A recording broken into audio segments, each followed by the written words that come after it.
out. Hey. Good, guys. So let's start on time. And I wanted to do a brief introduction of Michael, and I'll let him basically more thoroughly introduce himself. As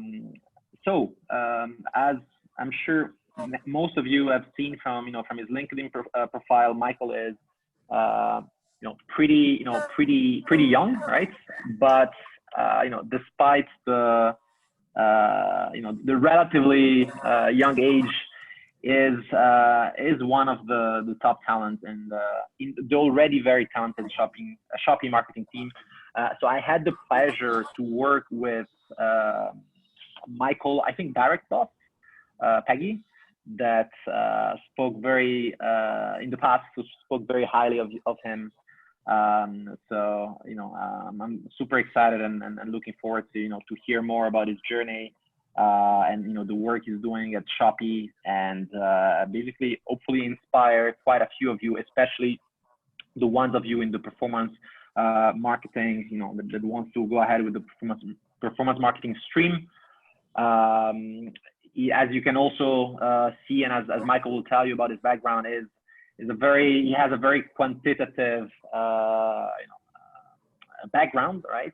That is leveraging in the work he's doing, and some additional probably interesting context about the work he's doing for all of you to know is that basically e-commerce and Shopee in particular, that is the main player in the region when it comes to e-commerce, are very big spender in terms of online marketing, in terms of marketing in general, in terms of online marketing specifically. And typically, the bigger spender you are, and the more sophisticated you need to be.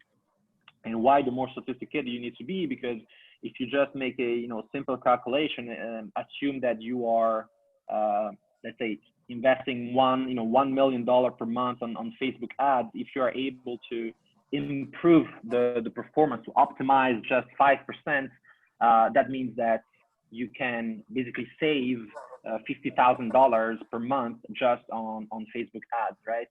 And that's make you understand how important is the role of someone that manages very big budget, because every single digit percentage in terms of optimization has a huge impact in terms of overall overall saving and overall revenues for the companies.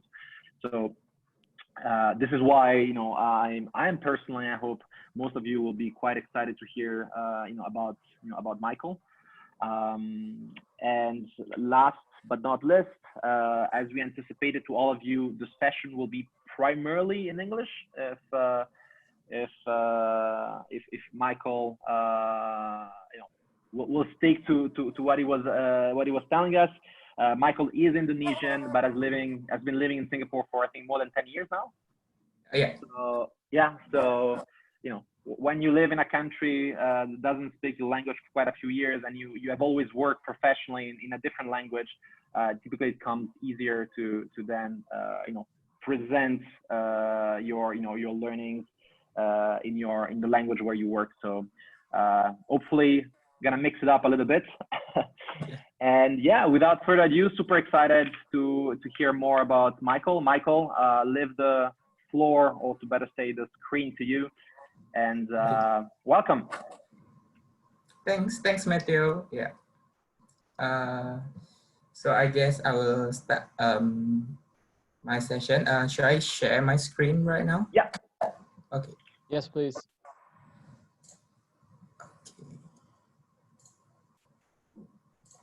Hold on. Yeah. So, okay. Let me see. Okay. Yeah. Hi everyone. Nice to meet you all. Yeah. As Matthew has introduced earlier, I'm Michael. I'm Indonesian, and I work in Shopee for 3.5 years, like right now. So this is actually my first job after graduation. So you can roughly guess my age. Yeah. And interesting thing about myself, like if I can just share a bit, is that I started not with online marketing, like I started actually with business intelligence. So I think I've heard from last week's session that you all learn about data and stuff. So I guess you all know like how business intelligence works, like what they do and everything. Yeah, so that's me. I was because I came up from very quantitative background. Like I major in mathematics. So yeah, like going to something that is related to my degree is expected, right? Like yeah, but I think along the way I realized that that's not really like my passion, I guess. And I want to explore new things. And yeah, I decided to actually change team to online marketing, which is like what I do right now.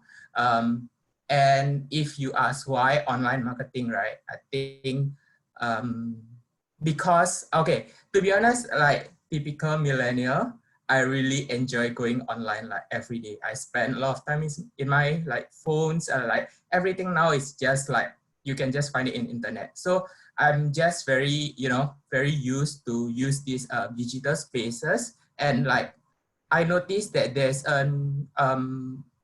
like a big trend coming for digital as people, more and more people actually turn to a digital platform. So that's why I decided to shift team, like especially when the team itself was very young also.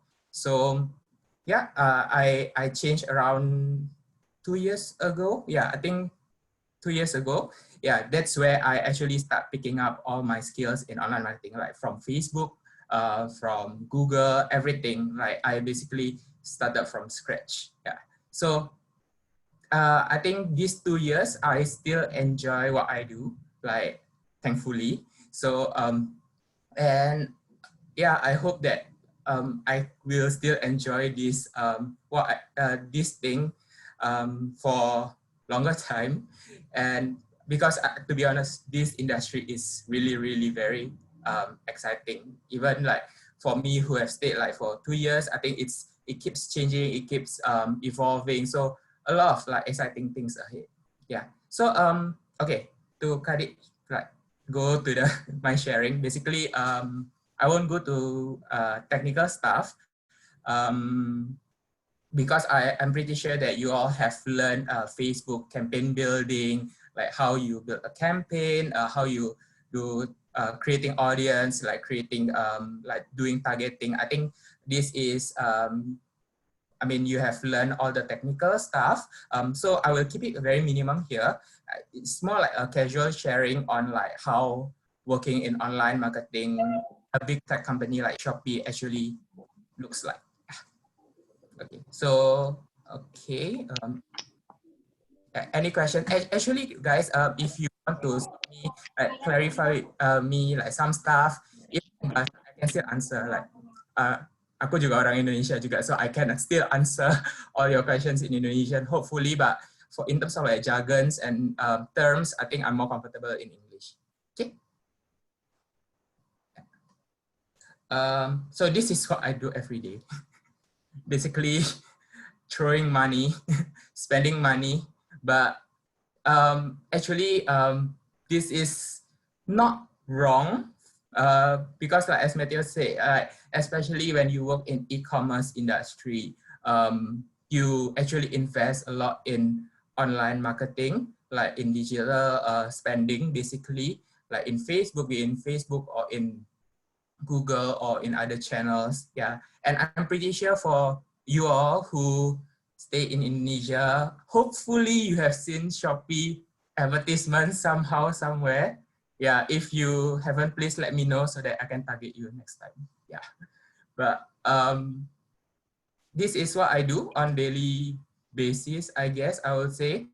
Yeah, but if I try to put it in more context, right? This is how if I supposed to break down like what I do. Yeah, this is what I deal with every day. So first, of course, is the campaign building. campaign building, yeah, as I mentioned, as you have all learned, so basically like how to do the execution stuff, basically like dealing with Facebook dashboard, with the Google dashboard, also all the platforms. You build your campaigns, you do everything like from targeting, objective, creative, yada yada, yeah, everything, yeah.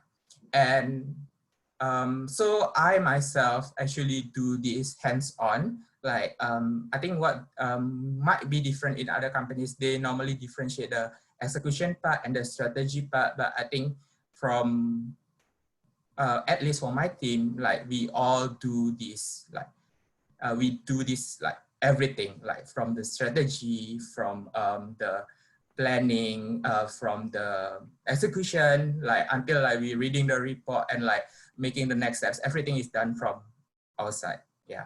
So Michael, sorry, just to give more context to everyone while you present from the very first slide, maybe can you share a bit about basically the size of the team, right? So specify precisely your role and how many people do what, so that we have a bit of a context. So I think if you know that Shopee is a very huge country, huge company, yes, and it's not only present in Indonesia. It has presence in Malaysia, Singapore, Vietnam, and yeah, Thailand, the Philippines. So yeah, so how we split our work here is that every country will have an account manager, which is like what I do essentially. So you can say that almost like every country has a representative of like the person in charge for the online marketing. So every single of us actually responsible for the respective market, and we do online marketing for all channels for respective region. Yeah. So but I think we also have like other teams who help with the analytics part. This analytics team are not account manager as per se, so they are more the one that is the business analyst, like the one that, you know, churning the data, preparing the report for us, and making sure that everything is actually tracked properly. So they are the ones who do that for us. Yeah, so that's a bit of the context. Of course, there are other people in the team who are doing more specialized stuff, like affiliates, basically like partnerships, and like CRM, like SEO. There are so many people like in our team, but the one doing performance marketing, like the online marketing itself, yeah, is mostly just like us, divided by regions. Yeah. So to summarize, you are, so when you say one person per country, the performance marketing team is all based in Singapore, and within the team you have one person that is basically the account of the country, and in your case you are the person in charge of Indonesia. Is that correct? Yes. So I think all of us are based in Singapore, and when I say like there's a person in charge, it's at least one person. So I think for bigger markets like Indonesia, we have more manpower, because like, you know, as the company grows and like we want to deep dive in more things, and we need more manpower. And yeah, so for like, I think just to put a context, I think for Indonesia we only have we have two, like, but for smaller size country, maybe like Singapore, we have one. Yeah. So you then manage from Singapore two people that work specifically on performance marketing and specifically on Facebook ads from Singapore. So two plus you. Is that correct? No. So more like me and my other colleagues and I both handle Indonesia market. Okay. Actually, for us, we are not expected. We are expected to know both Facebook and other channels. So so we have to know what each other is doing. We just work hand in hand together. So technically, they are like my other half, you can say.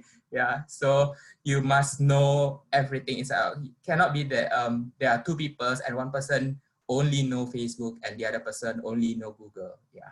So that's how we do it in Shopee. Everyone must know everything, like in terms of online marketing. Yes. Thank you. Yeah. Yeah. So is a bit of the team structure background for what I do. Yeah. So just now I mentioned about like campaign building and basically the execution stuff, right? So what's next after campaign building is that you do optimization, like basically how you further improve your campaign performance. So it's like, do I need to, I don't know, increase the bid or like increase the budget or like adjust it lower, adjust the targeting, perhaps like this is what I do. I monitor it on like daily basis based on the reports that I have. And also, of course, you have to do the budget planning. Like budget planning is especially important, like because not only for big companies, I'm pretty sure like every company, you hardly can only run one campaign for your marketing campaigns. So when you have multiple campaigns, you need to allocate the budget accordingly. Like you must know like what's your priority, what's the P1, the top priority of your whole marketing objective, like what you want to achieve, and you allocate the budget accordingly. Yeah. So all these three things that I mentioned earlier actually are tied back to the KPI. So basically, like, what's your objective? Like, let's say, I think every campaigns have like different objective. I would say like some of your campaigns can be geared for leads, can be geared for awareness, or can be geared for generating conversions like orders and so on and so forth. So you need to know how to, build and optimize the campaigns and cater it towards the KPI of your company objective. Yeah, basically this what I do also. And also last but not least, you also need to do a lot of testing. Like if you ask me on daily basis, other than like, building campaigns, reading reports, we also do a lot of testing. So testing here meanings like you try to find out like what works the best in the market, like how you can like improve the performance of the campaigns, like how to make the cost even lower, like how to save more costs in our campaigns, like how to basically like get more results. Yeah. So this actually takes a lot of our time because there's basically so many things that you can test in Facebook alone. And given that you have other channels, then you have even more things. And I think the interesting part about online marketing is that it keeps changing. Like if you compare Facebook 3 years ago and now, right, it's very different. Like the environment, like the features that they have, like so many new features. Like if you see Instagram story, like it keeps evolving. So like even like with the improvement of the products, new products, like we have more things to explore. And also like what we note that is that okay, maybe you have tested certain things in the past, like you have okay, like I found out that method A is the best, like for for this campaign. But over time, like this result might not be true anymore. It might be obsolete, like because the nature of like the things change over time, like how people behave and everything. So you must keep doing testing to make sure that your the findings that you have is relevant and updated. Yeah. Michael, I wanted to ask, on a daily basis, out of all of these 6 activities, you mentioned before the main parts of it's campaign building, looking at numbers and testing. But if you were to break it down as a percentage, how much time are you spending on each of this on a daily basis or a weekly basis? Okay, I guess it will be different like from like back then when I just started until now. So when I first started, yes, a lot of things are focused on, I spend most of my time doing campaign building and optimization. So when you just started, basically, you focus a lot on the basics, which is like getting used to the interface, getting used on like how the Facebook works and how Facebook optimize stuff. So I won't lie to you that performance marketing is not something that you can learn overnight. Like you really need to get used to it. Like deal with the interface like very closely on daily basis. So I can safely say like for first year, I think I spent a lot of my times like more than 50%, I guess, like just doing a lot of like campaign buildings and optimizing campaigns. Because only then you have a very strong foundation of how things actually work. Yeah. So and now I think like as like time goes, I deal slightly lesser on the campaign building and optimization. Partially because like, okay, I already know like what I'm doing. Like I'm already very used to it. And like, oh yeah, another thing that when you are in this industry for so long, you can give like actually recommendations for automation. So you try to reduce the manual works that you have, like basically. So I deal much lesser campaign buildings. Okay, I won't say I deal much lesser. Like I spend lesser times doing campaign building and optimization. Maybe that takes around like 25%, like to like, yeah, 25 to 30% like of my time, and the rest is more like planning the test, like exploring new things, do the budget planning. Yeah, that's how the situation looks like, more or less. And Are you able, I have a yeah, question. Sorry. Are you able to share roughly like a how much budget are you playing with for Indonesia specifically on a monthly basis? Are you able to share? It doesn't have to be a number, but it may be a range. So answer A, range. less than 1 million. Answer B, between 1 and 10 million. Answer C, more than 10 million. We make life easy for you. I guess I'm not sure on how details I can say, like whether numbers or not, but actually you can just see that we deal at the very high number. Okay, let me No, think. don't want to put him in Razi. Don't let's not put him in a bad spot.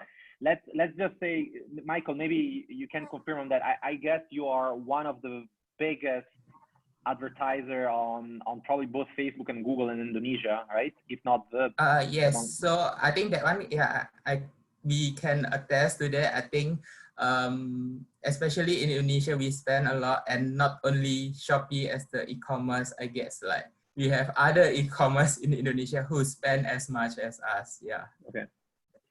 And additional questions, so to have everyone basically relating to what they did this week, and then to follow basically your your time allocation.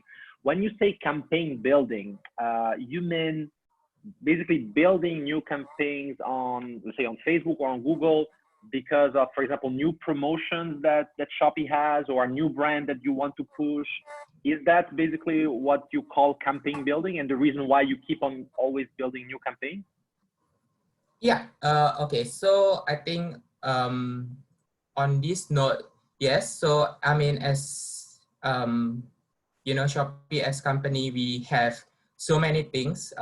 We are growing. We always like exploring new things as well. So yes, new one form of new campaign is new promotion. So like especially when you have okay, Shopee has ongoing recurring promotions like from time to time. So in the case that we need to, you know, refresh with new creative and like change strategy, I guess we need to build a new campaign to make sure that the ads that we advertise stays relevant with the content of the app. Also, like when we have new features, right?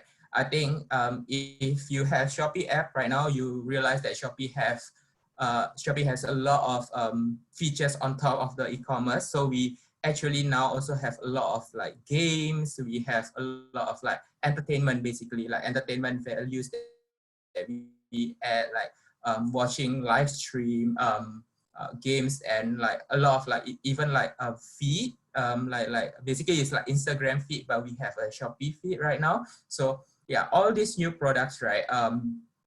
We need to advertise it. Like we need to let people know so that people come to use it. So yes, we in the case like this, we need to build new campaigns as well. Got it. Yeah.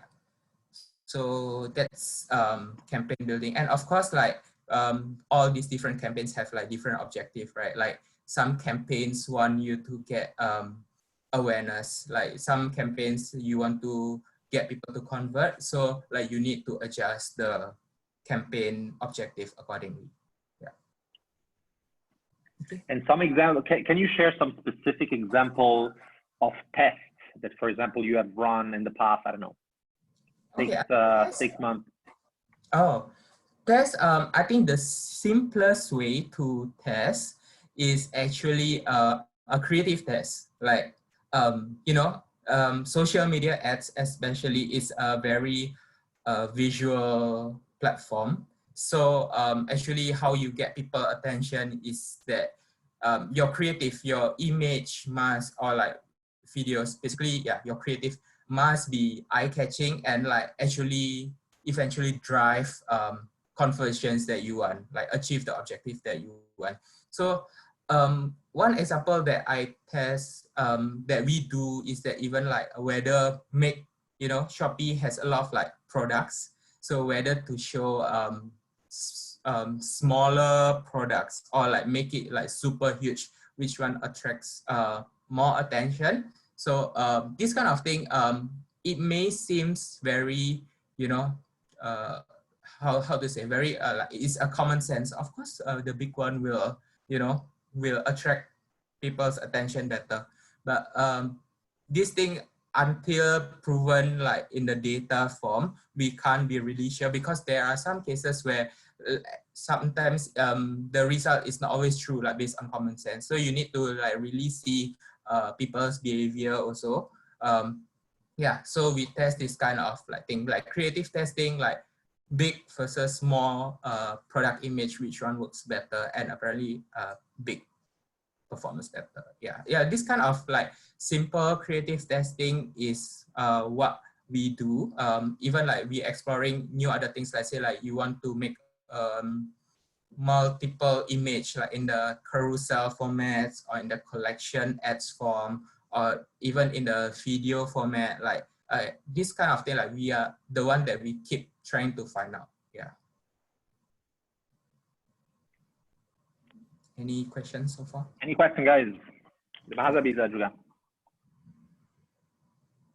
Okay. I have a question, and this is on behalf of the students. Yeah. So this week, they're working with a budget of 500,000 for a week, so about 1 or 2 million a month. What are some of the things that they need to pay attention to when they move from managing a small budget to huge budgets in the, maybe even hundreds of millions? What are some of the things that they need to pay attention to? What are some of the pitfalls? What are some of the common mistakes that a new marketer makes when they start managing huge budgets? Okay, I think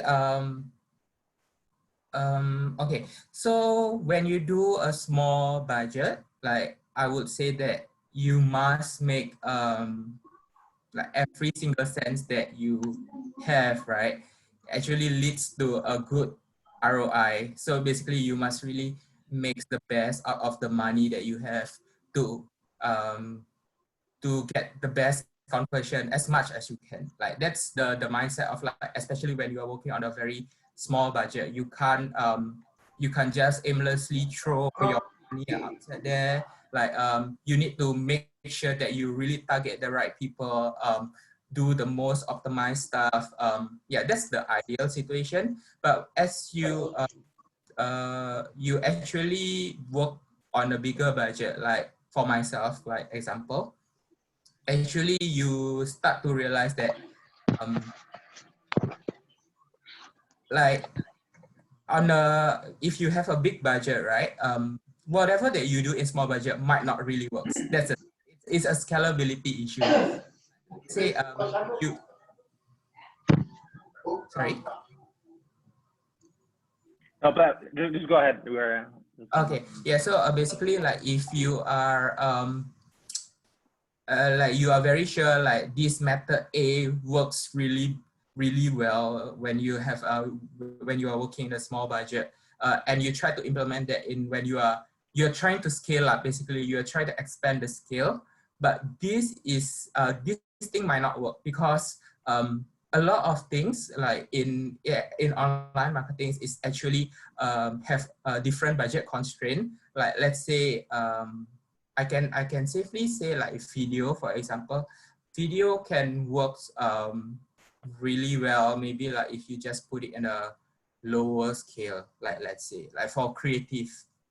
But as you work with small budget, in a bigger budget, like especially when you try to make it like you try to expand like your reach to a bigger audience, things will get more expensive definitely, and the efficiency definitely will be like reduced a lot, like it will be compromised a lot. So I think a lot of these things are what people don't realize when they shift from small budget to big budget. So yeah, these things they need to keep in mind basically. If you all remember from Basic Orientation Week, what we were saying, that one of the secret law of performance marketing is that your first customer always the easier to acquire, right? And your cost per acquisition will tend to go higher and higher as you scale your budget, right? And especially if you're managing huge budget, as the case of Shopee, it gets very tricky. So you really need to make sure that you fully understand what is the saturation level of each channel and how much budget you can deploy on a channel before your efficiency just go down to the floor. Yes, exactly. Yeah, thanks for putting it in a very, very nice way, like how yeah, that's exactly like what happens in the real world. So what we actually suggest is that when you try to scale up, do it gradually. Don't make such a big jump from zero suddenly to scale like 1,000 in like in a very short period of times, because yeah, simply it might not work. Like the efficiency might be totally different, like and yeah, it will be very costly like if you do that kind of mistakes. Yeah. Okay. I think like if we go back a bit, like okay, I guess like yeah. Okay, maybe like I won't go through all this because like it's a lot of like just basic things, like you all know like what is social media and what is marketing basically. But like I just want to highlight like for performance marketing, like for what I do, like it's really about serving the right ads to the right people, like because eventually it's a marketing, yes, and we are doing it online in the digital platform, but I think a lot of misconception of like what people think of online marketeers, right? Because they associate marketing like with a lot of like just like a lot of creativity, like a lot of how to say, like they don't see like a very number based, but in fact like performance marketing is really number heavy, like whether you like it or not, that's like the real situation on the ground. Like your data is actually like the Bible of online marketing. Like basically you need to track everything what you do. Measurement is really important. Like you must know like for everything that you do, like from all the user journey, like basically from seeing your ads all the way, like how they start to convert, start like clicking, start to exploring like the sites, or like, I don't know, like downloading your apps, whether they convert to register, or like they eventually like make a purchase, or like actually becoming your like your leads. Actually, all of this must be like documented properly, like must be tracked. So I think Facebook also help to track, in the sense that they help to track the impression, reach, and even like some of the events that we have defined like earlier.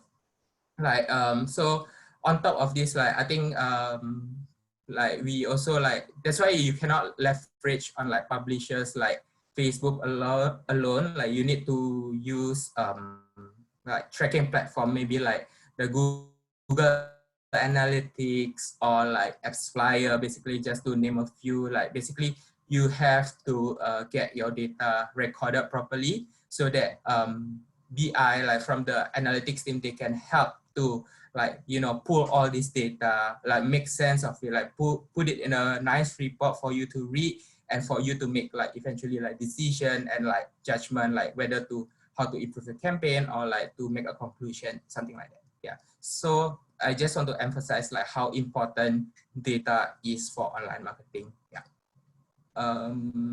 Yeah, and also like as I mentioned, also like we do a lot of testing. So like I think okay, this is what I think is like the beauty of like online marketing. You don't only deal with numbers, you also deal with like, you know, more artsy stuff, like the creative, like, you know, like how the creative looks like, how it looks to people, how like what kind of messaging that works. So I think like that's more of the like the artsy stuff, like the art related stuff. So we can test a lot on that, like whether what kind of format we want to use, like what kind of messaging that we want to tell people, and what kind of I don't know, what kind of type, like video, whether video works, or like whether it's like image, or whether it's like a GIF, like that kind of thing.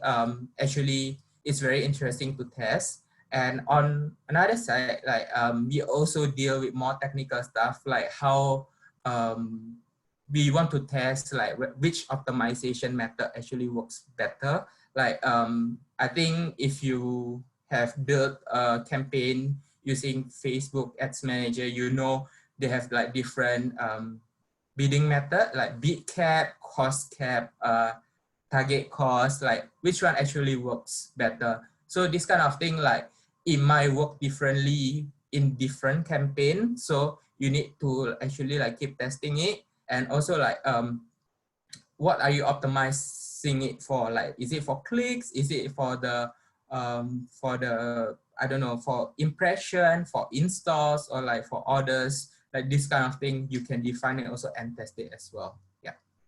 So these are the two sides of like of testing that my team does on regular basis. Yeah. Any questions so far on this? Guys, ada pertanyaan nggak? Yeah, I think bisa tanya aja like Malu kayaknya kalau pakai bahasa Inggris. Di Slack. Oh, di Slack ya? Bisa dilihat. All right, let me check the Slack. Hold on. Can I ask while Yeah. you are looking on the Slack? Sure, go ahead. Okay. First of all, thank you, Michael, for doing this. My name is Faiz. So I have a Hi, few. Faiz. Hi. Yeah. So my question is like, if we look on the competitive landscape of e-commerce, like there is so many people and they are spending a huge amount of budget. I was thinking, what is your competitive advantage? Are you spending more? Are you better on optimization? Do you have a better creative team, or anything else? Okay. Interesting questions. Okay. Okay. Please take this with a pinch of salt. Like, I don't know how other companies run it. To be honest, like how the For context, Michael, Faiz worked for Lazada. Huh? Oh, it's rice No. from. Oh, Bercanda, really? bercanda, bercanda. Yeah, I think Kidding. okay, I think what I been taught like in online marketing, like I believe that optimization is the key. So we need to make sure, like even when we operate at a such high scale, we need to be very effective in what we do. So we really take pride in like how we optimize our campaign, how we can be, you know, spending so much yet be so efficient. I think we really take pride in that. Um, I'm not sure. I'm pretty sure like there are other competitors who have more budget than us, or like more basically they spend more in the online platform perhaps. But what we believe is that because we have the KPI to hit, right, and we manage to do it like even when we spend so much, then I think that's really, yeah, that I would say that's our competitive advantage there. Yeah. Do you have any tips or trick on optimization then, or any specific strategy? Okay, I think it goes back really to the fundamentals, like to be able to optimize campaigns even when you operate at a very high scale, is that you need to know the basic really well. Like basically, like you need to know what you are doing, not really a touch and go like, oh, I heard that you know, let's say this method works based on this website, or this is what people say. But my tips is that you can listen to that, but you put that in a um, you just use it as a hypothesis. Like you try to test it, like whether it really works for your case, whether that really works for your like your campaign, your strategy that you are aiming for. I think it really differs from person to person, like from company to company. So you really need to know the basic really well, like how to like let's say for me is that how you know your target audience. Like you really need to be sure, like for this audience group, like what are they really looking for, what they really attracted to. So these things, right, really comes like with time, like as you do it on daily basis or like on regular basis, it will just you know, grow on you, this kind. And I think another thing about optimization is that you must make sure that everything is tracked properly. Like I think this one might be, you know, if you are working in a smaller team, I think that's why like a lot of people have you know, analytics team, right? Basically the one that making sure that the data is recorded and tracked properly. So you really need to like work closely with those people so that you can be sure that the data that you are reading is actually right. Because I mean, I'm not saying that, okay, Facebook is like, Facebook is a great place, like Facebook Ads Manager is great, but when you are working with, in other channels, especially, you must really double check the numbers that they show in the dashboard, like whether it's really makes sense from your side, like are they like overstating or are they like underreporting some numbers? Like you really need to check with what happens in the reality, like in the back end, like how it really turns out. Yeah. So I This think is not, that's it's definitely not the most fun part of you know, online marketing. I have yet to meet a digital marketer that enjoys so much the process of double checking, you know, the numbers yes. and whether their It's BI and the data is correct. But you need to do it, because if you don't, especially if you start increasing the budget, then you might do complete wrong decision in terms of how you allocate budget in, you know, one channel to the other or one campaign to the other, and it can be, you know, very, very costly, right? Yes, exactly. So yeah, I think that comes when especially like you grow much bigger. But I mean, essentially, if you really want to optimize, like, yeah, get the basics right. Yeah, this is very, very important. Okay, thank you. Yeah. Michael, before we go to Lydia's question, on Slack, can you talk a little bit about what some of the the automation that you do with regards to ad creation? Oh yeah.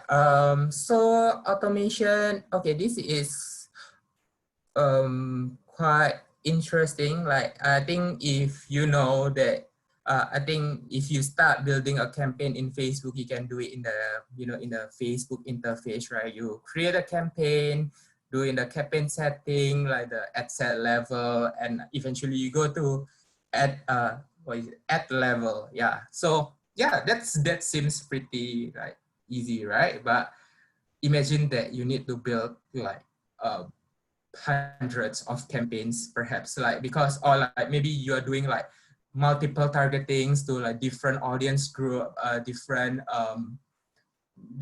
interest targeting, different age. Like, I think the list will go on. Like, maybe you want to separate like the Android and the iOS device, or maybe just the desktop. Like, the list can go on and on and on and on. Yeah. So imagine if you need to repeat this whole thing, like, on daily basis, and eventually it takes like a lot of time.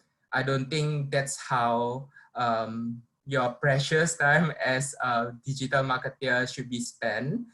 So the example of this is like, my team work closely with the analytics team, with the BI team. Like, basically we come up with like some macros to actually generate a campaign building tool. So basically, like, how we can mass upload campaigns in one go. We just, like, defining the age, the targeting, and the creative. And when you just, with the one press, you one hit, then like you get all the infos that you need, that you just upload it as a bug in Facebook. Yeah, so this is possible. Yeah, but I mean, when I started, I also didn't really use it as much, because, like, simply filling up like the macros, like using the macros to upload campaigns, won't really teach you how Facebook interface works. But when you try to scale up like your campaigns, you have more campaigns to do, and like you also have other things to manage. I guess like this will come really, really handy. Yeah. So this is, yeah, some examples, but definitely there are more things that we explore right now to, cut all the times you spend on the manual stuff. So yeah, every day we are trying to find a way to improve our efficiency. Okay. Michael, do you mind if I take over the sharing just for a second? Because Lydia sure. wants to share with you an ad. Yeah. Okay. So her question is, I think, I'm pretty sure it's about optimization. It's really about this ad. And she apologizes if it's a little bit kind of... yeah. So this is from your competitor, fortunately. Yay! Yeah, not from you, but her question is an ad like this, right? It didn't pass through quality assurance, or did it, you think? And is it automatic or not? And like, if you are running automatic or automated kind of campaigns, automated uploads through macros, how does an ad like this get through, or is this something on purpose? Okay. Okay, a bit of background of like this kind of ads. Yeah, this is quite different. Okay, Facebook has different types of ads. Like, I think by now you understand like this. So what Razi just show me is that it's called dynamic ads. So this is a type of ad, to put it in context, that is a type of ads that a lot of e-commerce, I think in fact all e-commerce use. So instead of like, coming up with a creative one by one, like designing one specific card for all the campaigns that we do. I think we resort to this new format, which is called dynamic ads. So how this thing works actually, we connect this to our back end, like how everyone runs this is that they connect it to our back end, to our product pool basically. And yeah, like we try to link and we upload the campaign. Like technically Facebook will help us to show the most relevant ad to you. Like that's what they claim. Yeah. So I'm not saying that this is like actually catered to you, but both Facebook and even all the e-commerce platform, right? We are trying to set some rules to actually QC all the ads all the images that we have in this case, but eventually some of them might pass through, like because I mean this kind of like image reading is not exactly perfect yet. So what I can say is that from my side, let's say we work hand in hand with the listing team. So basically like we try to make sure that, okay, the products in our app to begin with is free from all these kind of ads, so that when we try to import it to Facebook, everything is clean. But again, like this process is not perfect yet. So what we try to do from our side is to blacklist some of the product that that we import to Facebook. So basically for dynamic ads, you can like set certain rules, like what kind of products that you want to show. Maybe like you don't want to show a product that contains certain things in the name, in the product name, like so you can set some rules on this. So you as a marketer, you must be observant of this. Like let's say like here the name is Yufan Resin Model Tiruan Nakal Gadis. Yeah, let's say you can block the word nakal maybe, or you can block the words like maybe like all the maybe like condom, all these things. Like you try to block all the things that you do want to get associated with. So yeah, this is what you can do from your side. Yeah, but eventually, like from times to times, it happens. So it happened to you as well. Especially to the less I mean, sophisticated I will things, be right? totally lying if I say it never happened to Shopee before. Like it happened, and it's not once or twice, but you can't do anything about it. Like you just try to improve from there, and like you just put like more measures to it. Yeah. Okay. Hmm. There's another question, but I'm not sure I quite understand this. Maybe Lida, you can kind of clarify, but how much is the budget spent on testing? I'm not sure I understand. Maybe Lida, do you want to pakai bahasa Indonesia boleh? Ya, boleh pakai bahasa Indonesia aja, nggak apa-apa. Dijelasin mungkin maksudnya kali. Oke, aku mau tanya ya, biasanya kalau di suatu campaign untuk biaya testing itu dihabiskan berapa? Misal persentasenya dari, misal suatu campaign tuh buat testing doang tuh berapa persen? Sampai terpilih benar-benar campaign ini yang mau dipilih gitu misalnya. Mungkin pertanyaan yang lebih relevannya, I think I know what Lida's heading towards. Maybe it's more, Lida, how much do you need to spend, or what sort of numbers are the minimum numbers you need to kind of confirm that a test works, which in an A/B test or in a multivariate test, which one is actually the winning ad? Like how do you determine that? Yeah. Okay. Okay. I don't know the exact numbers, but okay. Facebook has this test feature, right? Basically, like in fact, I have tried doing a split test, basically a creative test or like whatever test that I'm running with small budget or with a big budget. So eventually, I think even you can work with as low as $50, which is like 500,000 juga udah bisa gitu, and it gives you a significant result from Facebook side.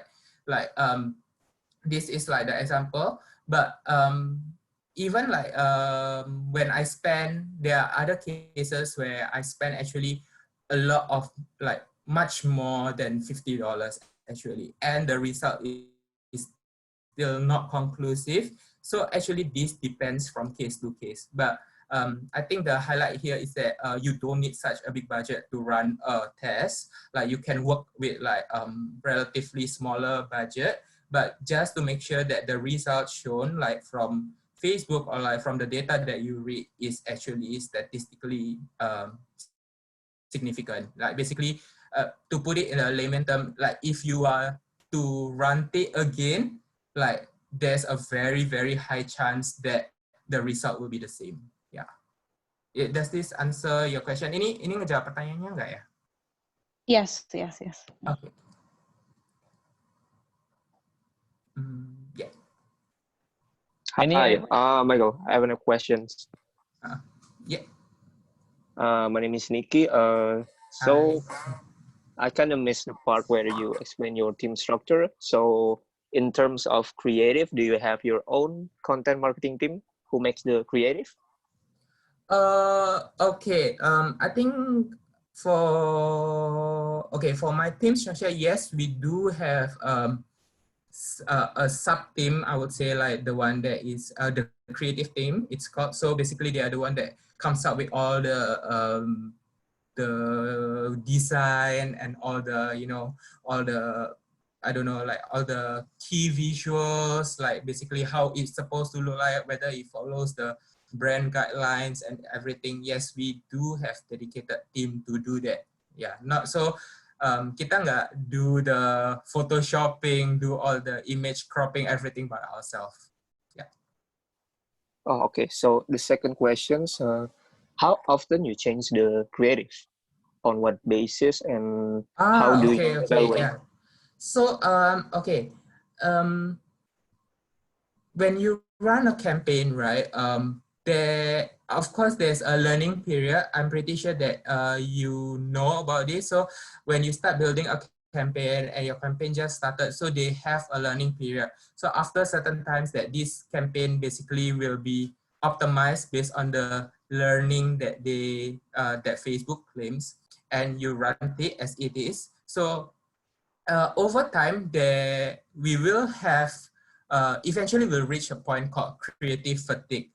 So basically di sini your creative itu udah nggak seefektif waktu kamu run it at the first time. So it happens to us like maybe like setelah 1 bulan, I guess the campaign performance actually dropped a lot, and you start to wonder why, right?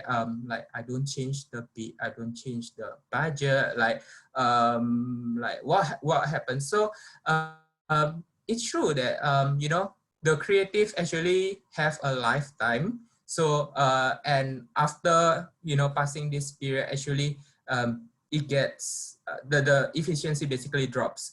Like maybe udah nggak relevan lagi, or like maybe it's just like you keep showing the same thing and people get bored of it. Like yeah, there are so many factors, but when you see the performance actually drop, then that's where you need to know. Basically, that's a cue where you need to change your creative. Yeah. Okay, so your saying is maybe about every month, every 4 weeks, you change your creative on the ads.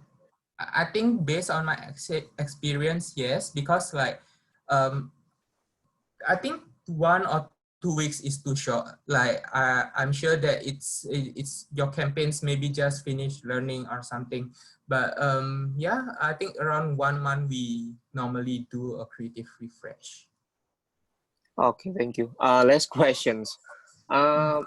What qualification you would consider when it comes to hiring someone as performance marketer?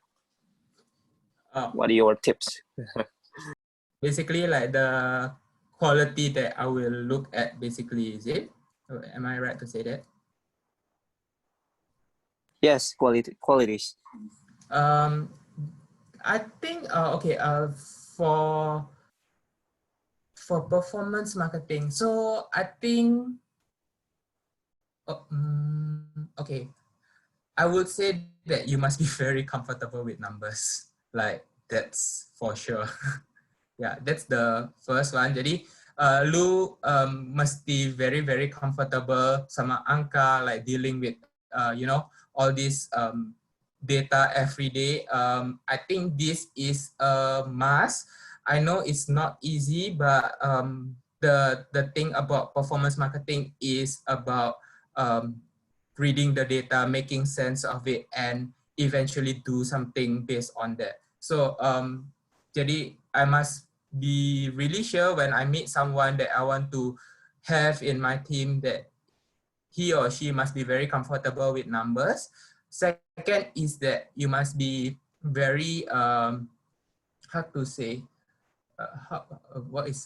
I think punya rasa ingin tahu yang kuat aja sih for performance marketing, because I think for performance marketing itu you cannot settle with status quo. Like you must be, you know, wanting to explore new things, keep questioning things, even though it's maybe now is the best practice, but you must be proactive, like in finding like how to improve the performance, how to what can we do more about like some campaigns, like is there any new things that we can explore to you know, to get better ROI, everything. Yeah, I think this is like a very good quality of performance market here.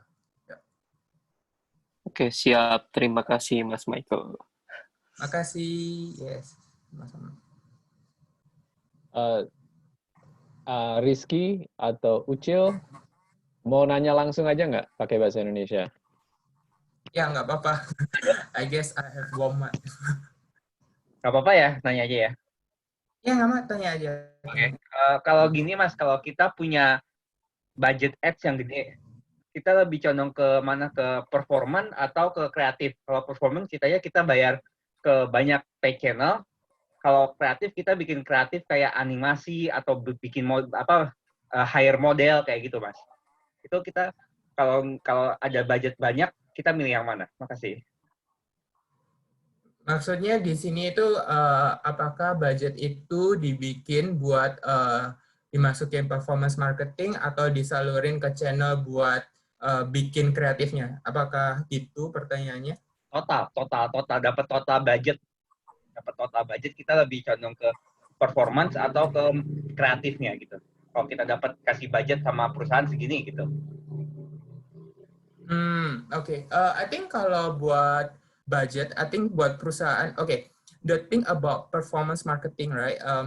At least like for my side, the budget that we have is separated actually for creative. Jadi creative team punya budget sendiri, dan performance marketing karena kita buat performance, kita juga punya budget sendiri. Michael, pertanyaannya dibikin lebih spesifik kali ya. Bagaimana performance marketing? How can performance marketing prove and ask for more budget? How can you convince? How can you convince management to give you more budget to spend on performance marketing? Okay. As your overall marketing spend, gitu. Okay, I think again ini di tied back to the KPI, ke objektif kampanye kita semua. So let's say you are given a KPI of like this, maybe like the cost per maybe I just put roughly like cost per install, maybe like $1. Like let's say that's the KPI that you have.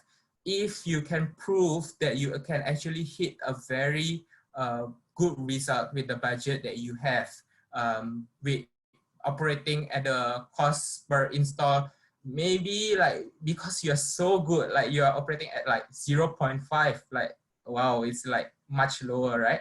Then you can justify this to the management, like to to ask for increase in the performance marketing, because like, hey, like I can bring this kind of efficiency, like why not like we leverage on this efficiency, see if we scale up. Eventually we still very far away from the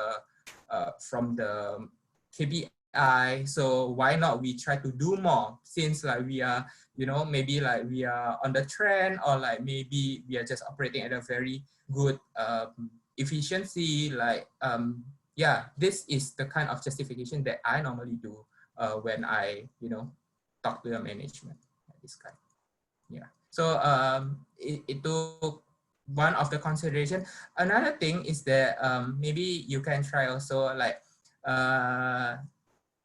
as you all know, like kalian semua tahu that e-commerce is very competitive in Indonesia. So we don't want to lose out. Let's say we don't want to kalah sama competitor just because like we never push hard enough. We never kita nggak pernah push like so hard, kayak maybe itu kayak musimnya semua orang belanja gitu, kayak misalnya Lebaran mau datang, Lebaran terus kita nggak dapat budget banyak, padahal kita tahu during this season people actually go to shop. Like why we need to, you know, why can't we have more budget when we know that eventually this kind of seasonality will bring us like more conversions. So I think there are two sides to ask for budgets, if I put it this way. Yeah. Ada pertanyaan lagi, guys? Michael, I want to ask you, Michael, Yes. would you tell us, have you or your team ever experienced a failed campaign? And if you ever, what is the root cause that? Failed campaign ya, campaign yang gagal gitu. Yes. Failed campaign. Pernah dong, pasti, sering. Ya.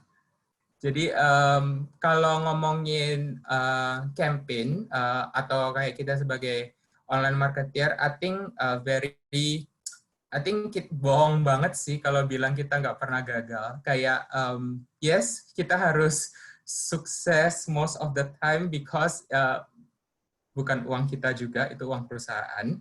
Tapi kalau ngomongin gagal pernah, and we use it as kayak buat bahan pembelajaran aja sih. Jadi I think kalau campaign yang gagal biasanya itu karena campaign yang gagal itu biasanya kita nggak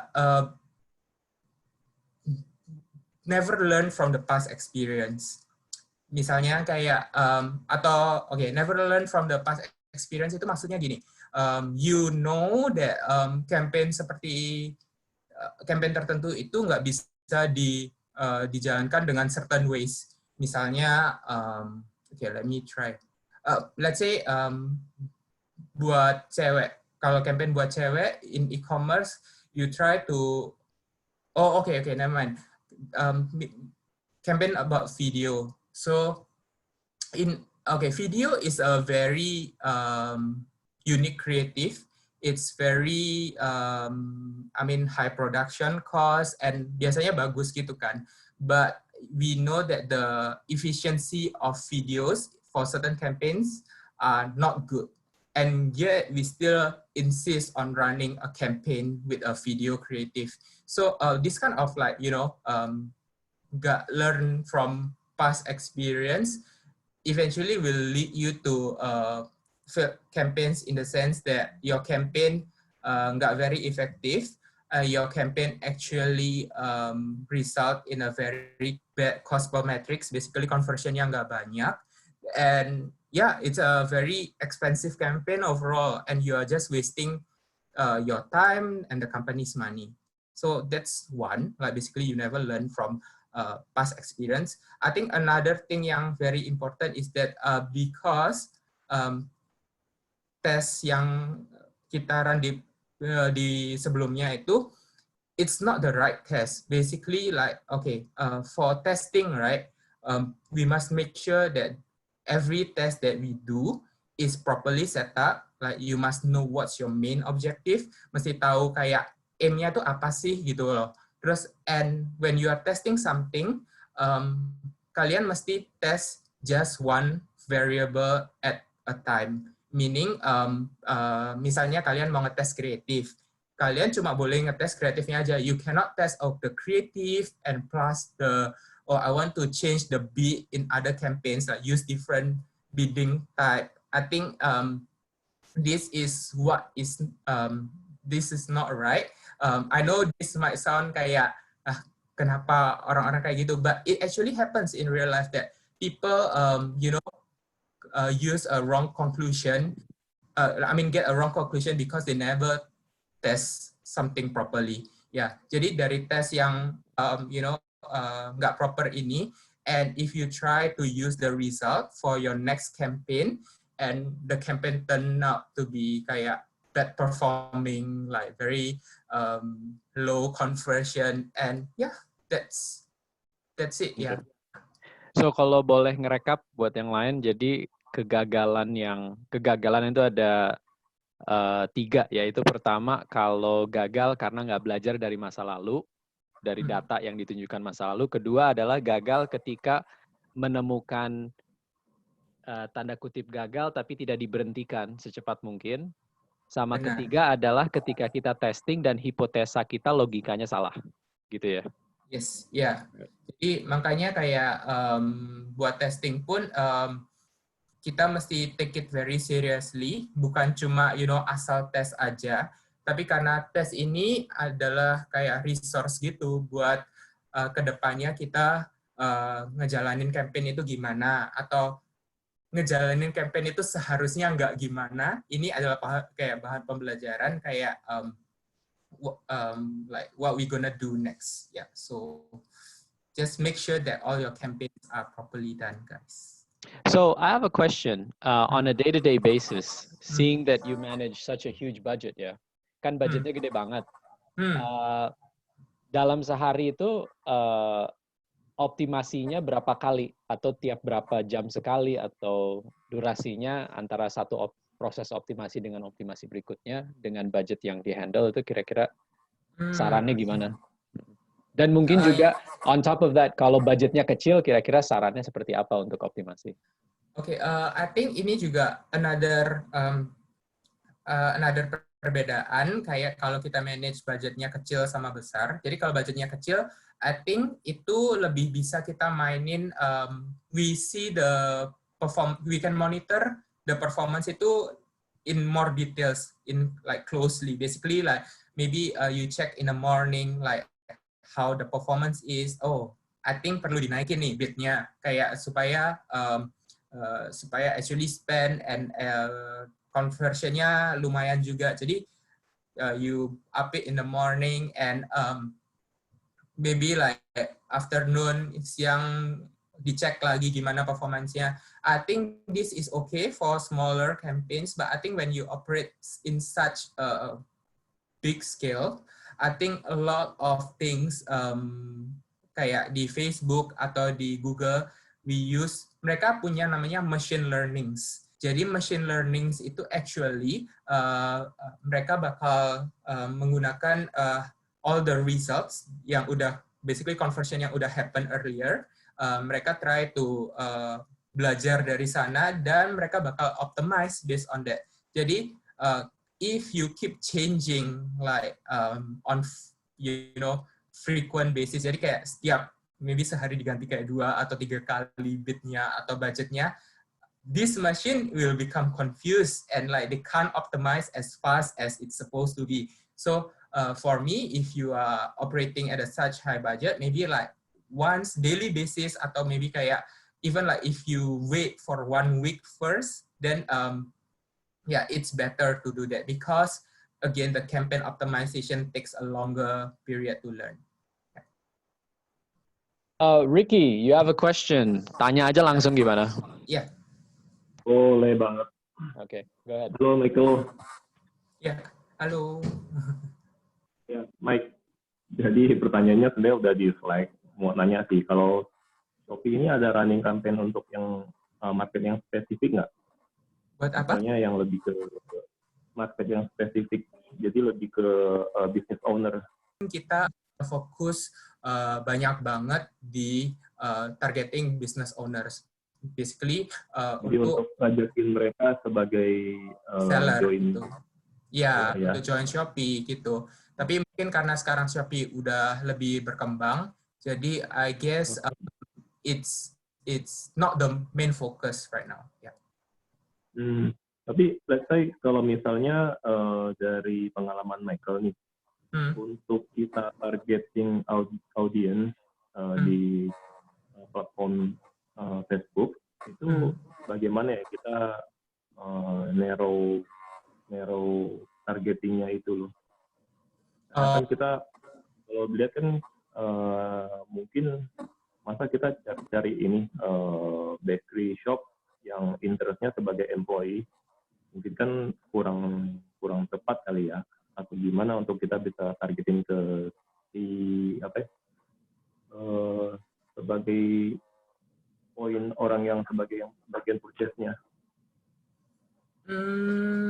Jadi basically kalau aku boleh clarify kayak pertanyaan kamu kayak gimana kita decide on the targeting gitu ya waktu run campaign gitu ya? Iya.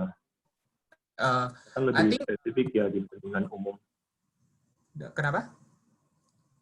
Karena kan lebih spesifik kan, jumlahnya lebih spesifik.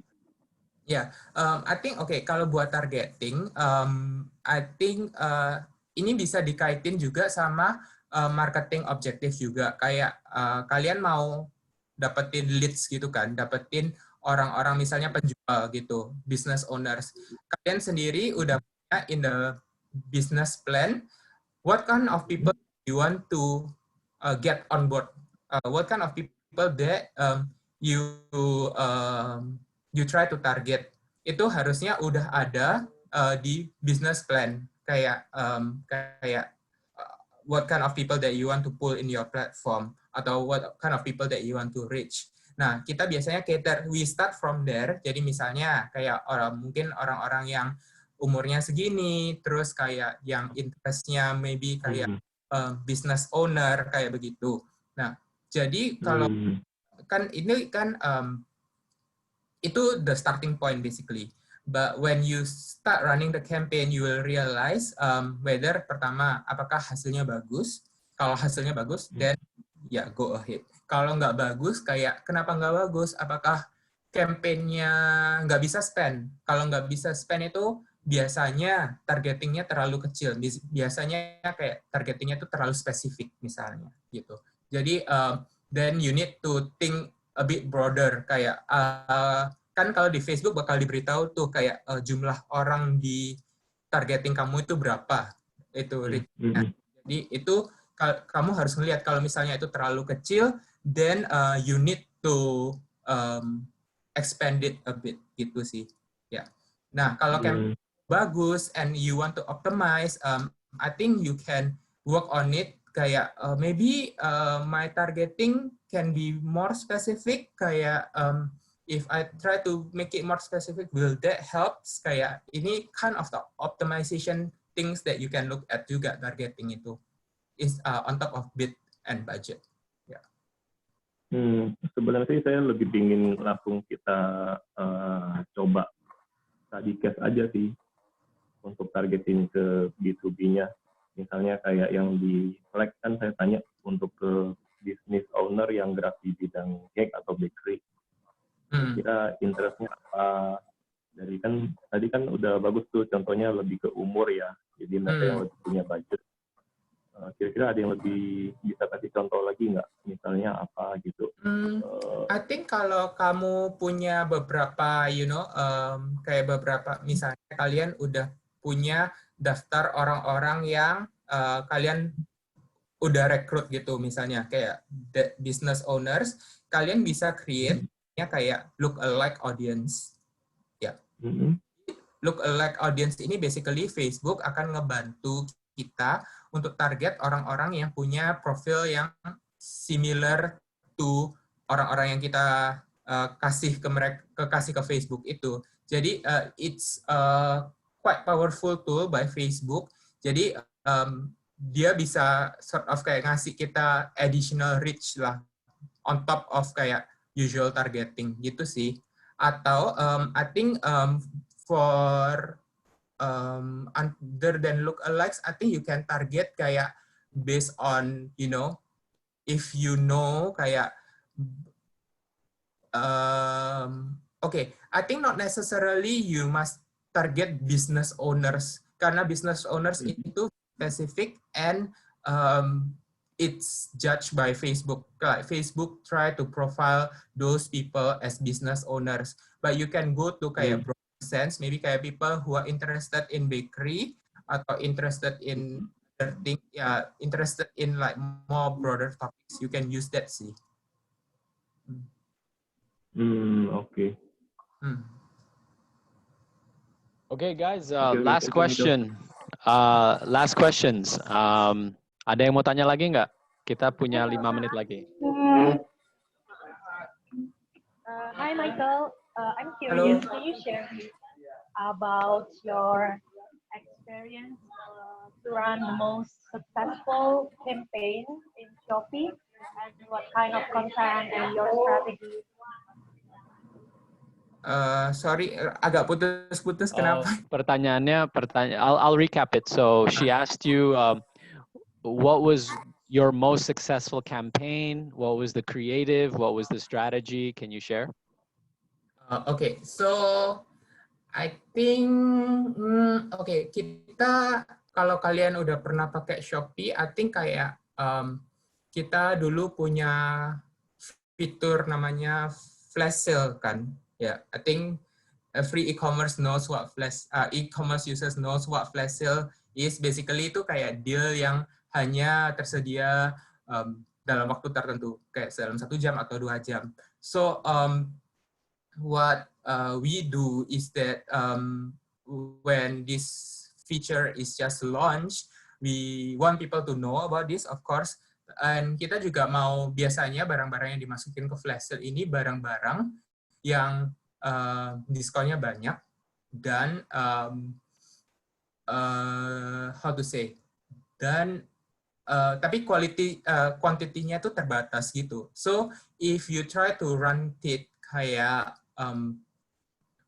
throughout the day, kayak maksudnya kalian nggak ganti-ganti the campaign, I think itu bakal orang-orang bakal kayak, wah ini Shopee pembohong banget sih, katanya harganya 10.000, tapi kayak waktu dicek di app udah jadi kayak 50.000, kayak kan nggak, it's not relevant gitu. So what we do in one of the campaigns, we actually kayak try to make an automated ads. Jadi kita pakai ad scheduling namanya. Jadi kita set kayak kreatif ini cuma run di beberapa jangka waktu tertentu, dan actually it works like when people actually, you know, see the ads and they found it in the apps, actually the conversion is better because like, hey, I click the ads and I actually found it in the app. It's better than, you know, you manage to make people click it, but in the end, like, you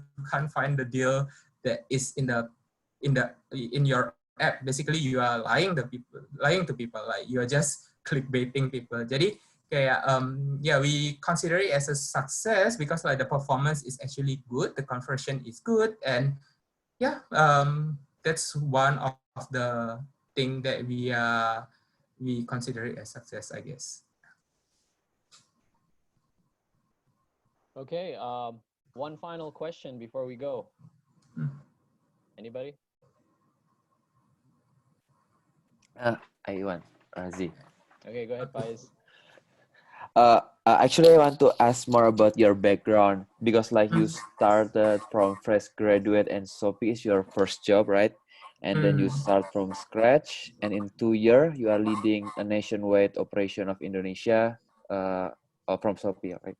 So what is the most what sets you front from the pack? Like what skill did you acquire? What habit did you put into place?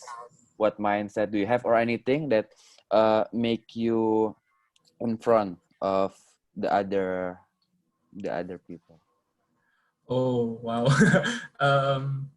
Okay, I think kalau boleh just kayak maybe just name one thing, I think always settle with kayak ini nggak cukup guys, kayak the mentality is this is not good enough. You can be easily satisfied. That is the mentality that you need to have.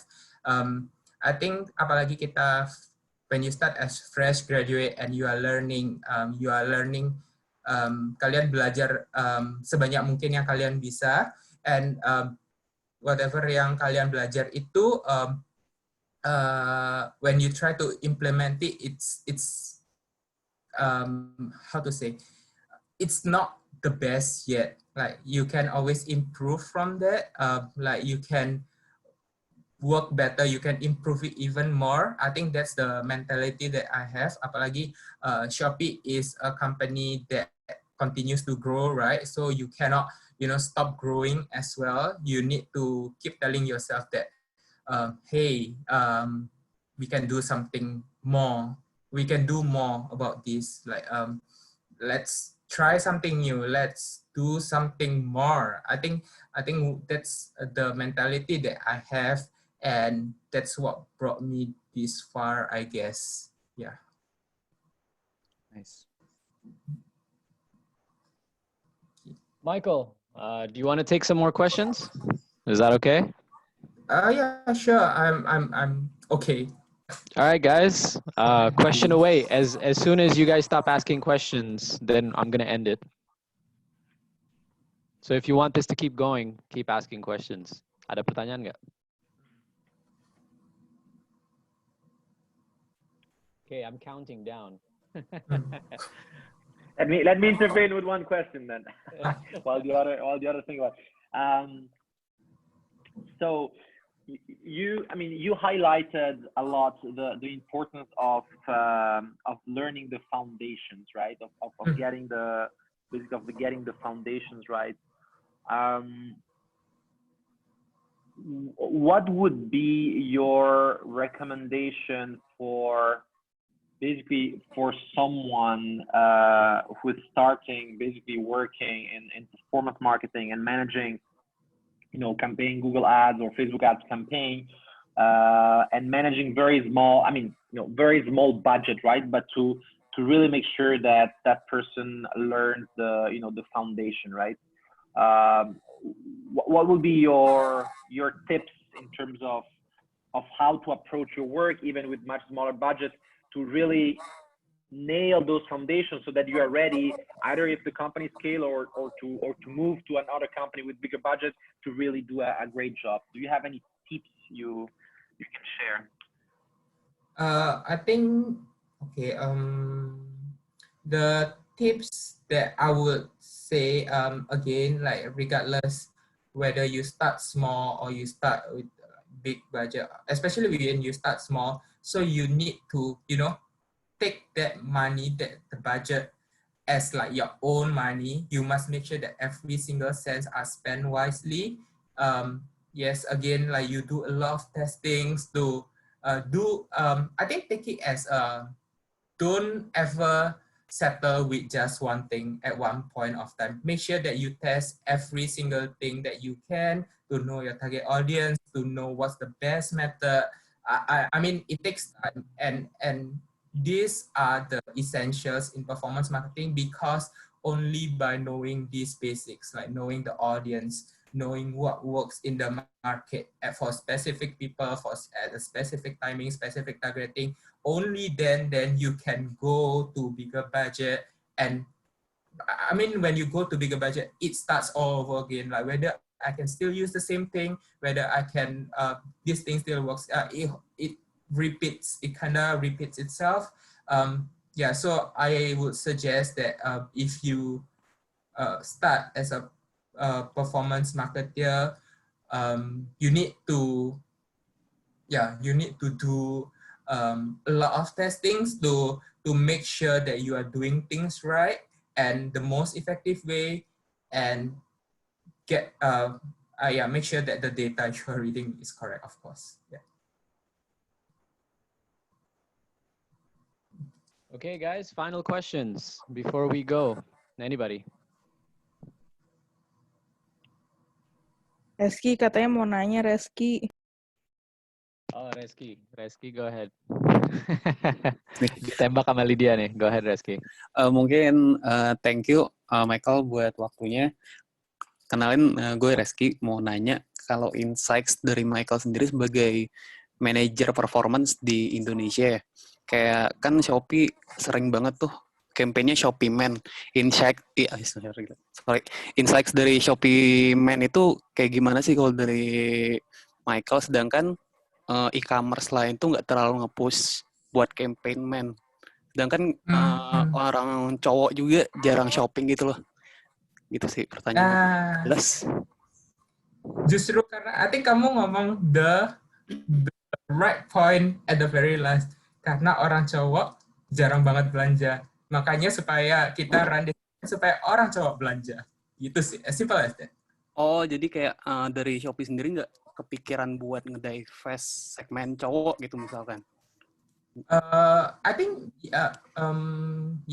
kita mau maksudnya ngedive to campaign cowok kayak in the sense kayak kita mau get more cowok on board, maybe that's the reason why we run Shopee for men, right? That's the reason. Soalnya memang I think from our perspective is that cowok lebih jarang belanja, jadi kita perlu kasih special treatment, special kayak shout out, hey kayak Shopee ini buat cowok juga loh, kayak nggak cuma buat cewek-cewek doang buat belanja gitu. One last question, kayak kalau dari CPA-nya sendiri itu dari segmen cowok sama cewek gimana? Kalau dari pandangan Mike? Okay, I think this might be different from platform to platform ya. Tapi kalau kita ngeliat di Facebook, actually cowok conversion rate-nya itu bisa lebih bagus daripada cewek. Jadi we just need to, target them, and actually the conversion is better. Okay. Yeah, that's how we do it. Thank you, Michael. Michael, hi. Halo. I have a question. Pakai bahasa Indonesia aja ya. Kan ini agak nyambung sama pertanyaan yang tadi sih. Apakah kan Mike, ini lebih ke branding juga. Kan Shopee pakai pertamanya Blackpink ya, kalau nggak salah. Iya. Ya, pakai Blackpink, katakanlah sebagai brand ambassador. Itu pernah, to be honest, itu pernah bahas juga sama teman-teman kita di marketing, teman-teman saya di marketing. Apakah itu salah satu cara Shopee untuk target cowok juga dengan pakai brand ambassador cewek yang cakep-cakep, itu satu. Dan setelah itu performance-nya gimana, dan apakah selanjutnya pakai Cristiano Ronaldo itu juga untuk meyakinkan para cowok-cowok. Jadi kayak mungkin nggak sih kayak karena kemarin Blackpink kurang works untuk cowok-cowok, malah tetap cewek lagi. Jadi sekarang pakai Cristiano Ronaldo supaya orang-orang tuh Cristiano Ronaldo aja mau jadi brand ambassador Shopee. Jadi semacam kayak gitu sih. Mungkin ini lebih ke branding, tapi Michael tahu nggak kalau yang soal itu kira-kira? Ya, aku setuju banget kalau ini lebih pertanyaan ke branding. Cuma kalau buat aku sendiri ngerasanya direction yang kita kenapa memilih brand ambassador Blackpink atau Cristiano Ronaldo itu, I wouldn't say kayak Blackpink itu literally cuma buat target cowok-cowok. Cuma Blackpink itu lebih banyak fans ceweknya daripada fans cowok, kayak believe it or not gitu. Kayak so actually what we want to from branding's perspective, mereka itu choose brand ambassador yang everyone knows, yang everyone can enjoy, not only certain particular group of people kayak cowok aja atau cewek aja. Jadi kayak when we choose, we do have that in mind, kayak semua orang harus tahu.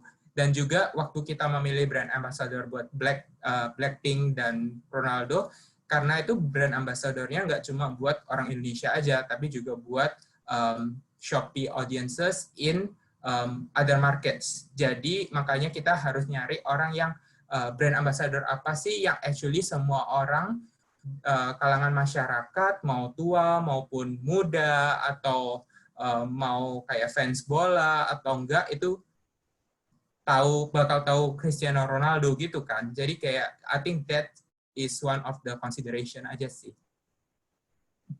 Oke, thank you. Sorry ya, out of topic berarti. Nella, you made me Google Blackpink. I didn't know what the heck it was. Blackpink. No, I only found out now. I'm so old. That's good, right? Mau nanya lagi. Looks like it seems like the at the concert where people ask one more song.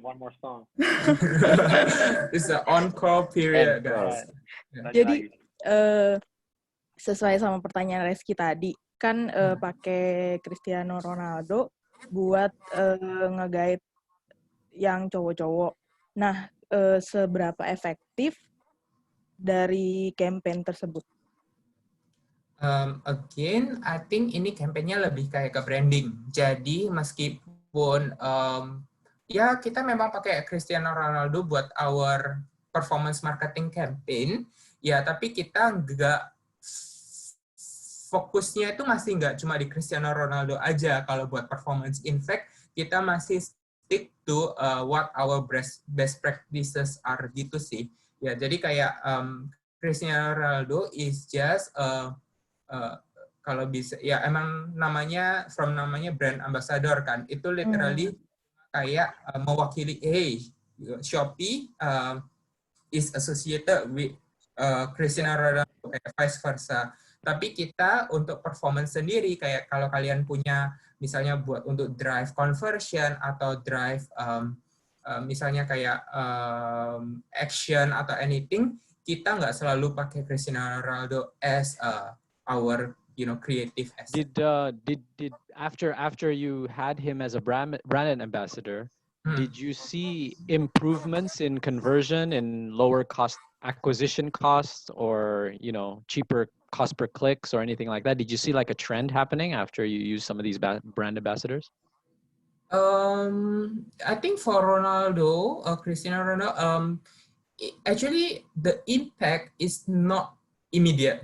Jadi kayak this kind of branding, I would say it's a very different approach from performance marketing, because performance marketing you can know from numbers, hey, my campaign is successful or not. But branding is, I would say, is a very long-term thing. Jadi kayak how the performance of,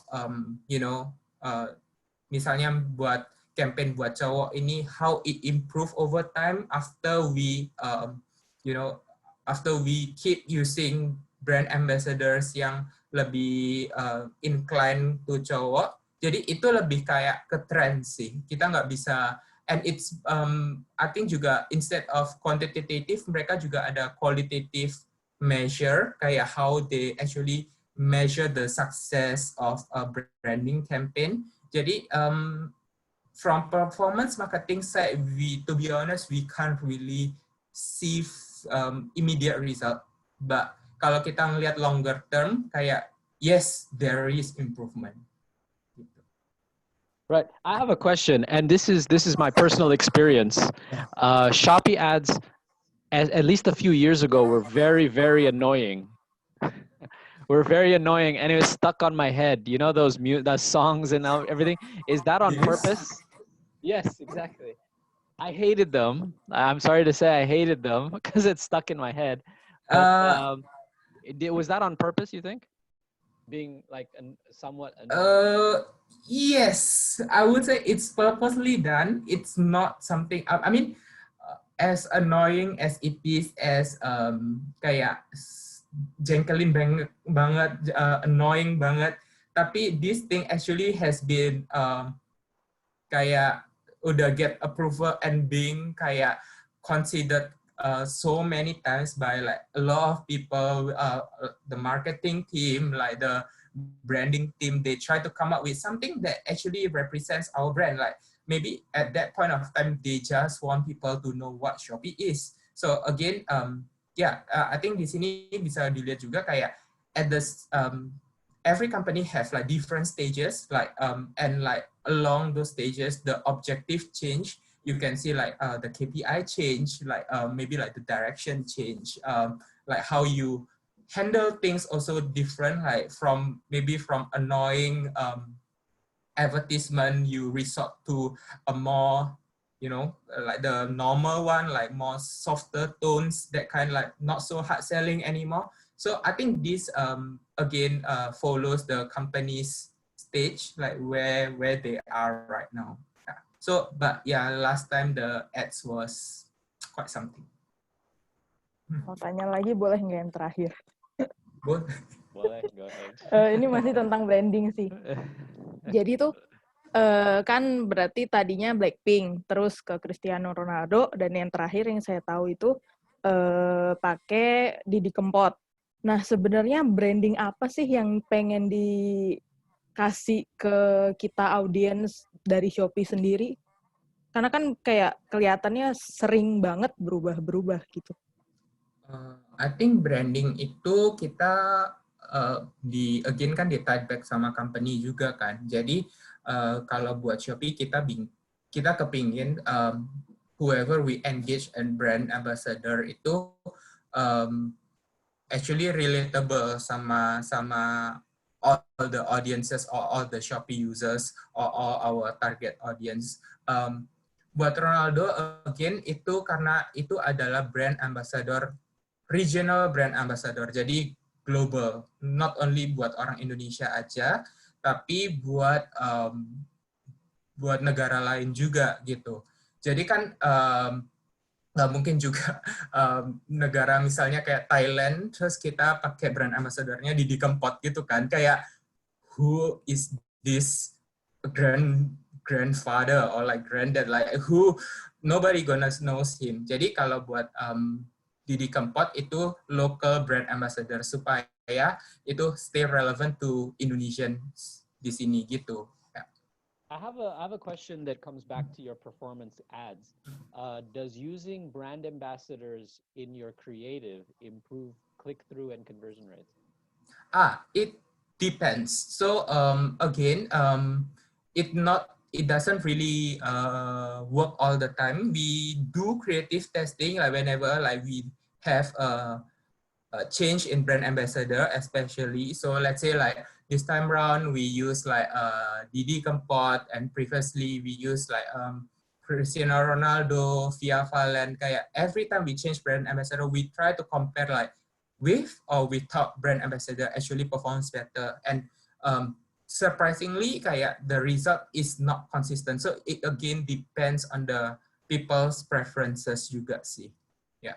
So if we know that misalnya kayak Cristiano Ronaldo doesn't work kayak so well, then we don't keep, you know, pushing that to people because it will be very costly for us.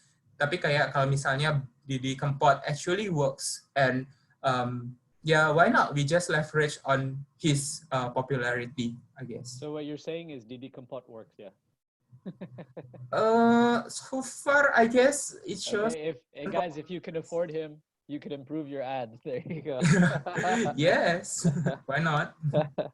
Right. Okay, Great. I guess, yeah. Yeah, no, well, I'm saying I'm not gonna abuse Michael's time anymore. Yeah. It's almost 10 p.m. in Singapore. Thank you so much, Michael, to share basically your journey and your tips and all your learnings. I hope it was insightful and useful for all or for most. Thanks again from our side to give us your time. And Razi, any final words from yours? I was gonna recap, but I think I'll just let Michael say if he has any last words. Michael, maybe I could give you some context. So many of these students are many of us here in this channel are looking to move into digital marketing. Some of them already working in digital marketing, but they're still at a learning phase, but they're looking for work in the next few months in digital marketing. In your situation, because your first job was at Shopee, and you built your career at Shopee, maybe we can close with some advice that you can give to some of our students right now in terms of how they should approach applying for work over the next few months, and how should they approach like the early stages of their career, so that especially for those that are choosing performance marketing, so that they could kind of build their career and see the same sort of success that you have seen?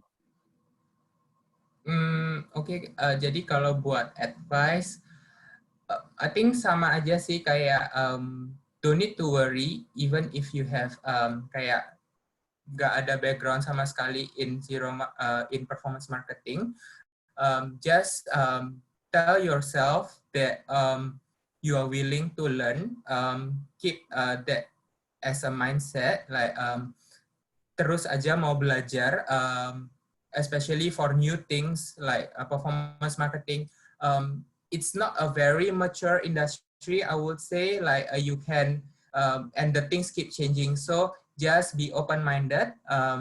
Terus keep, learning.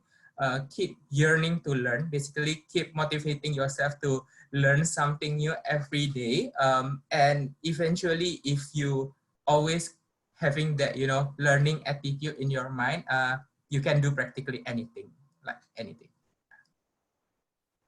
Okay, Michael, thank you very much for your time. Yeah. Thank you very much. And thank you, everybody, I everyone. guess let's say goodbye to Michael and thank him for his sharing session. That was wonderful. Thank you, Michael. Thank you, Michael. Thank you, Michael. Bye. Thank you.